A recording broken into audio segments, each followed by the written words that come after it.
Hi hello నమస్తే, నేను జాకిర్ హుసేన్.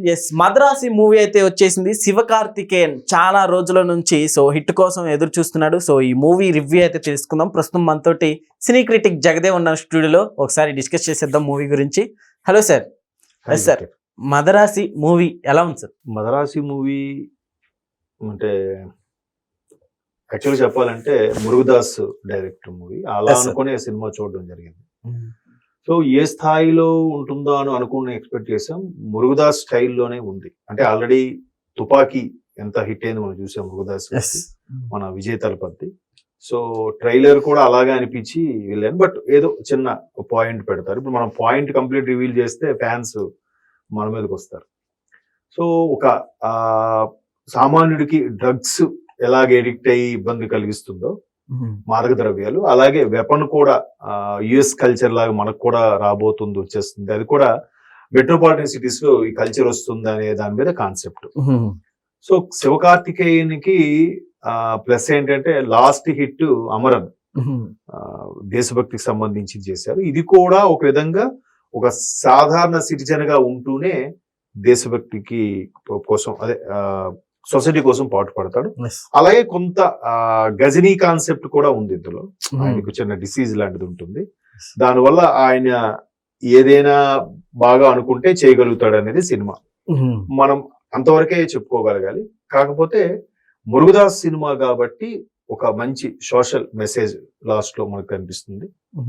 తర్వాత శివకార్తికేయన్కి లాస్ట్ హిట్ అమరన్, ఇప్పుడు మద్రాసి అని కూడా చెప్పొచ్చు. అమరన్ దాంట్లోనే మద్రాసి కూడా యాడ్ అవుతుంది. సో అమరన్ లో లాస్ట్ లో చనిపోతారు. సో ఆ ఇమేజ్ ఇంపాక్ట్ ఉంది కాబట్టే ఇక్కడ మనకి ఒకేసారి ఘాటితో పాటు ఇది కూడా రిలీజ్ అయింది. సో మద్రాసి, ఇంతకుముందు కూడా మద్రాసి అని ఒక సినిమా వచ్చింది.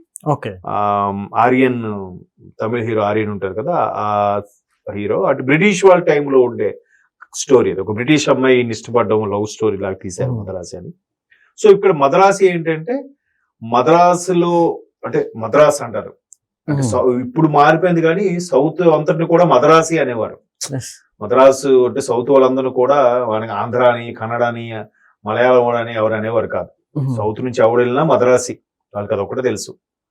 నార్త్ వాళ్ళకి అలాగే అనేవారు. సో అలాగే ఇక్కడ మద్రాసి అనే ఒక సిటిజన్ వాళ్ళ సొసైటీని, వాళ్ళ రాష్ట్రాన్ని ఎలాగ ఈ ఇల్లీగల్ వెపన్స్ నుంచి కాపాడుకున్నాడు అనేది స్టోరీ లైన్. దాంట్లో కొంత, అంటే నాకు ఎలా అనిపించిందంటే ఒక తుపాకీ, ఒక గజిని, ఇవన్నీ మిక్స్ చేస్తే వచ్చిన అవుట్పుట్ లాగా అనిపించింది. బట్ సినిమా అయితే చూడొచ్చు. శివకార్తికేయన్ పెర్ఫార్మెన్స్ బాగుంది. అండ్ మోర్ ఓవర్ తుపాకీ అంటే గుర్తొచ్చింది, తుపాకీలో ఎవరైతే విలన్ గా చేశారో ఆయన బాలీవుడ్ యాక్టర్, ఆయన పేరు విద్యుత్, ఆయన పేరు పూర్తి పేరు గుర్తులేదు కానీ విద్యుత్ జమ్మాల ఏదో ఉంటుంది. ఆయన కూడా వాళ్ళ తాలూకు వాళ్ళని ఎవరెవరిని చంపేశారో వాడిని ఫైండ్ అవుట్ చేయడానికి వస్తాడు కదా, ఐఎస్ఐ తీవ్రవాది. సో ఇక్కడ కూడా విలన్ గా చేశారు. సో ఓవరాల్ గా చూస్తే ఆయనతో పాటు శివకార్తికేయన్ రేంజ్ పెరిగింది అనడానికి ఇది ఒక బెస్ట్ ఎగ్జాంపుల్ ఈ సినిమా. సార్, ఇక్కడ ఈ మూవీలు అంటే యాక్షన్ థ్రిల్లర్ గా వెళ్ళొచ్చా సార్? అభిమానులు అంతే, యాక్షన్ థ్రిల్లర్, చిన్న దేశభక్తి ఇన్ ద సెన్స్ సొసైటీకి సంబంధించింది. కాకపోతే శివకార్తికేయన్ ఇమేజ్ ఏ రేంజ్ లో, ఇప్పుడు రీసెంట్ గా గోట్ లో కూడా గెస్ట్ గా చేశారు. ఏది విజయ్ తలపతి సినిమా గోట్ లో ఆ స్పోర్ట్స్ క్లబ్ సంబంధించి స్టేడియం లోకి ఎంటర్ అయినప్పుడు ఒక గెస్ట్ అపియరెన్స్ కనిపిస్తారు. సో అక్కడ ఏదైతే ఆ బేర్డ్ తో ఉన్నాడో ఆ టైప్ లోనే ఎందులో కంప్లీట్ సినిమా అంతా కూడా ఉంటాడు ఆయన. అమరంతో ఒక స్టార్ ఇమేజ్ వచ్చేసింది. ఒక తమిళనాడులో ఒక చిన్న చితక స్టేజ్ షోస్ కానీ, మిమిక్రీస్ కానీ చేసుకుంటూ టీవీల్లో యాంకర్ గా చేస్తున్న, బుల్లితెర మీద యాంకర్ గా చేస్తున్న ఒక సాధారణ ఇది ఇప్పుడు ఒక స్టార్ ఇమేజ్ కి వెళ్ళిపోయాడంటే నిజంగా కష్టపడితే ఇండస్ట్రీలో ఎవరైనా అవుతారన్నది బెస్ట్ ఎగ్జాంపుల్. అఫ్ కోర్స్ అదృష్టం కూడా కలిసి రావాలి. సో ఆయన ఇంతకు ముందు కొన్ని శక్తి అనే సినిమా ఒకటి ఎడ్యుకేషన్ గురించి తీశారు, చాలా బాగుంటుంది. తర్వాత రెమో మన తెలుగులో కూడా చాలా బాగా ఆడింది. రెజీనా మోత్వాని, అదేంటి రెజీనా అన్స్కా మోత్వానిలో తీసుకొని రెమో అని పెట్టుకుంటాడు సినిమా. ఆడదాని వేషం వేస్తాడు, సూపర్ హిట్ అయింది మనకి తెలుగులో కూడా. సో అమరన్ తర్వాత మరలా బాగా ఆడింది, ఓటీటీలో మంచి పెర్ఫార్మ్ చేసింది అమరన్. సో అంత పర్ఫార్మ్ చేసింది కాబట్టి మురుగదాస్ కూడా చాలా గ్యాప్ తర్వాత తీస్తున్న సినిమా ఇది. మురుగదాస్ మనకి ఒక స్టాలిన్ గాని, ఒక గజని, ఇలాంటి సినిమాలు మనకి బాగా గుర్తుండిపోయాయి కదా. Yes so sir. అంత గుర్తుండిపోవడానికి కారణం మురుగదాస్ యొక్క స్టైల్. అంతెందుకు మన ఏంటది రమణ, అదే ఠాగూర్, ఎస్ సార్. రమణ అని తమిళ్లో తీశారు విజయకాంత్ గారితో, సూపర్ హిట్ అక్కడ. అదే మనకి వి వినాయక్ గారితో, చిరంజీవి గారితో ఠాగూర్ రీమేక్ చేసాం. అది కూడా మురుగదాస్ గారి సినిమా, ఎస్ సార్. కరప్షన్ సంబంధించి. సో మురుగదాస్ గారి సినిమా అన్ని కూడా ఎలా ఉంటాయంటే దేశభక్తికి సంబంధించి ఏదో చిన్న సోషల్ మెసేజ్ ఉంటే మరి చాలా పొట్టిగా ఉన్నా కూడా చాలా గట్టి దర్శకుడు. Yes sir. అయితే ఇదే టైంలో ఇప్పుడు ఘాటి కూడా వచ్చింది కదా, సో దీని ఎఫెక్ట్ ఈ మూవీ మీద ఏమైనా పడిద్ది అనుకోవచ్చా? ఎందుకంటే ఇది వచ్చేసి తెలుగు సినిమా, అది వచ్చేసి తమిళ మూవీ. అంటే ఈ తెలుగు తమిళ్ అని అనేకన్నా ఇప్పుడు ఇక్కడ ఇందులో కూడా ఆవిడెవరు, రుక్మిణి వసంత్ అని రీసెంట్ గా వస్తుంది, చాలా సినిమాలు కూడా మనం చూసాం. ఆవిడ హీరోయిన్ గా చేశారు. ఇప్పుడు మద్రాసి మీరు అన్నట్టు కొంచెం తమిళ వెర్షన్ లో ఉంది, టైటిల్ వెర్షన్. వాళ్ళు కూడా తమిళ వాళ్ళు మీరు అబ్జర్వ్ చేస్తే వాళ్ళ భాషని బాగా ప్రొజెక్ట్ చేయడానికి ఇష్టపడుతున్నారు. మద్రాసి డైరెక్ట్ దించేశారు. మనకి దాన్ని మన వరకు వచ్చేసరికి ఆంధ్ర వాళ్ళను ఇంకేదో, లేకపోతే తెలుగు వాళ్ళని ఏదో మార్చొచ్చు కదా, లేదంటే తెలంగాణ బిడ్డ అని ఏదో, లేదా హైదరాబాదీ, మద్రాసి బదులు హైదరాబాదీ అని పెట్టొచ్చు. అలా పెట్టకుండా డైరెక్ట్ గా వాళ్ళు తమిళ టైటిల్స్ నే ఈ మధ్యకాలంలో దించేస్తున్నారు. మద్రాసి, ఇంతకుముందు అమరన్, మనకు అమరుడు అని ఉంటుంది, వాళ్ళు అమరన్ అని అదే పెట్టారు. ఆల్మోస్ట్ సినిమాలన్నీ టైటిల్స్ ఇట్లానే అట్లా వస్తాయి. ఇప్పుడు రీసెంట్ గా ధనుష్ గారి రావణ్, అవును, మనకి రావణుడు, వాళ్ళకి రావణ్ అని నిన్నని వస్తుంది వాళ్ళకి. తర్వాత వేట్టియాన్, మన రజనీకాంత్ గారి సినిమా ఒకటి వచ్చింది పోలీస్ ఆఫీసర్ గా. సో ఇవన్నీ వాళ్ళు తమిళ్ టైటిల్స్ ని డైరెక్ట్ గా అవే టైటిల్స్. రీసెంట్ గా వచ్చిన కూలీ కూడా అట్లానే. కూలీ అంటే మామూలుగా కూలీవాడిగా పర్వాలేదు, బట్ పర్సన్స్ పేర్లతో, మనుషుల పేర్లతో వచ్చే టైటిల్స్ ని మాత్రం యాజ్ ఇట్ ఈజ్ అలాగే ఉంచేస్తున్నారు. వాళ్ళు తమిళ భాషలో ఉన్న పేర్లనే పెడుతున్నారు వాళ్ళు ధైర్యంగా. ఇది దాన్ని ఏమంటారు, మా మార్కు అనేలాగా ప్రొజెక్ట్ చేసేలాగా, బ్రాండ్ ప్రొజెక్ట్ చేసేలాగా వెళ్తున్నారు. అమరన్ను, వేటయాను, రావణ్ను, ఇప్పుడు మదరాసి కదా. సో అట్లాగా మొత్తానికి వాళ్ళకి ఏంటంటే మా సత్తా ఉంది, మా సినిమాలు ఎవరైనా చూస్తారు.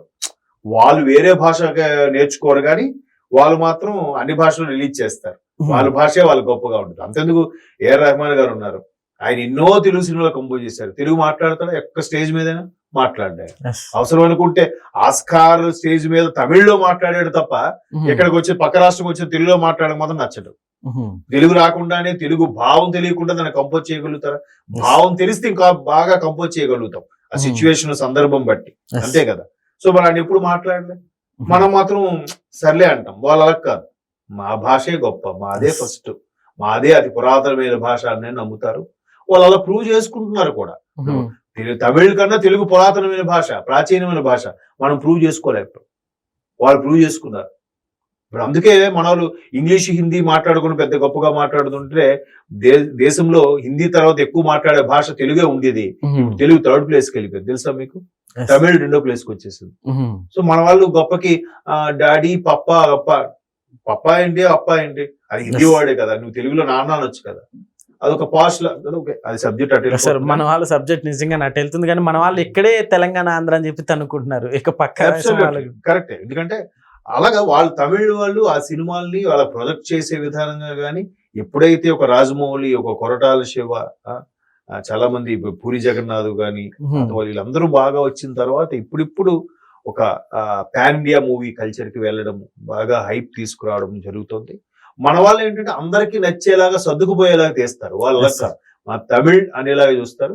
బట్ ఓవరాల్ గా సినిమా మురుగదాస్ సినిమా అనుకుని ఒకసారి వెళ్ళి చూడొచ్చు, చూడాలి కూడా. థియేటర్ లో చూస్తేనే దాని ఇంపాక్ట్ కూడా మనకు తెలుస్తుంది. అంటే కొంచెం సోషల్ మెసేజ్ అయితే ఉంది సినిమా. మరి ఈ ఛానల్స్ వీళ్ళు రేటింగ్స్ ఎంత ఇచ్చారో ఏంటో నాకు తెలియదు సార్. ఫైనల్ గా రేటింగ్ ఎంత ఇస్తారు మీ రేటింగ్? అది మనం రేటింగ్ అది నాకు ఓకే అనిపించింది. నేను 5 కి అవుట్ ఆఫ్ 3.5 ఇచ్చాను అనుకోండి, ఓకేనా? కాదు కదా, అగ్రిగేట్ గా చూసుకోవాలి. ఒక్కొక్కడికి ఒకటి నచ్చచ్చు, ఒక్కొక్కటి నచ్చకపోవచ్చు. సో సినిమా అయితే పైరసీని ఎంకరేజ్ చేయకుండా థియేటర్ లో చూడగలిగితే ప్రొడ్యూసర్స్ కి, సినిమా తీసే వాళ్ళకి మరొక సినిమా తీసేలాగా ఉత్సాహం కలుగుతుంది. వాళ్ళకి 4 డబ్బులు వస్తే లాభం రాకపోయినా పర్వాలేదు, తీసిన దానికి ఓకే, ఓటీటీవీ, శాటిలైట్ అన్ని కలిపి పర్వాలేదు అనిపిస్తే నెక్స్ట్ ఇంకో ప్రొడ్యూసర్ ఇంకో సినిమా తీస్తారు. ఇండస్ట్రీ బతికే వాళ్ళు పచ్చగా ఉంటారు. Okay sir, thank you.